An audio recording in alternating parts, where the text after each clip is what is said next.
À tous et à toutes, bien le bonjour. Vous êtes bel et bien à la présentation du contenu de votre quotidien La Guérite. Je vous invite à suivre Amanda Esmeralda Dake dans la livraison de ce jour.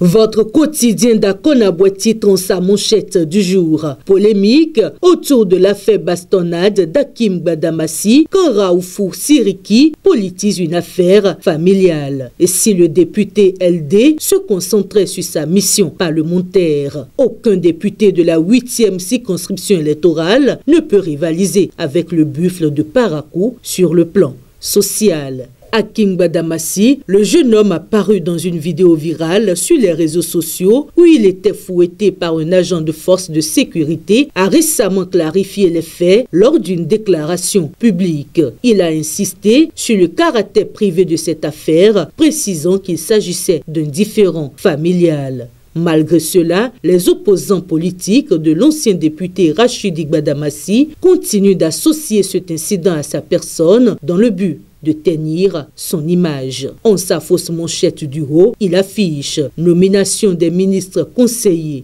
Talon attend-il de faire une purge dans la mouvance ?»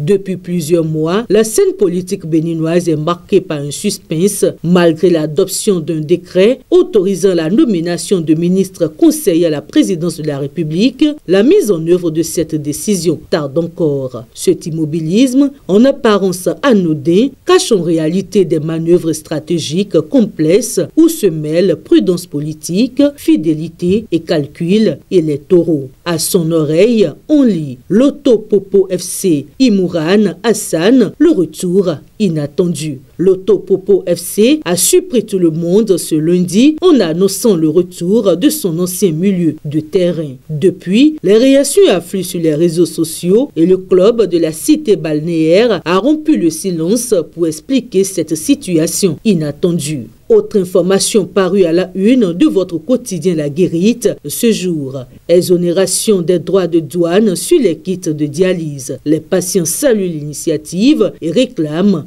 une prise en charge intégrale. Le gouvernement béninois a décidé d'exonérer les droits et taxes de douane sur les intrants utilisés pour la dialyse. Ainsi, l'importation des kits de dialyse ne sera plus soumise à ces paiements selon une décision prise en Conseil des ministres le mercredi 18 septembre dernier. Bien que cette mesure ne signifie pas une prise en charge gratuite des soins de dialyse, elle entraînera indubitablement une réduction des frais. Ces derniers reconnaissants demandent au gouvernement d'aller loin en rendant gratuites les soins de dialyse. Et puis, tentative de déstabilisation au Burkina Faso. Les autorités déjouent plusieurs complots.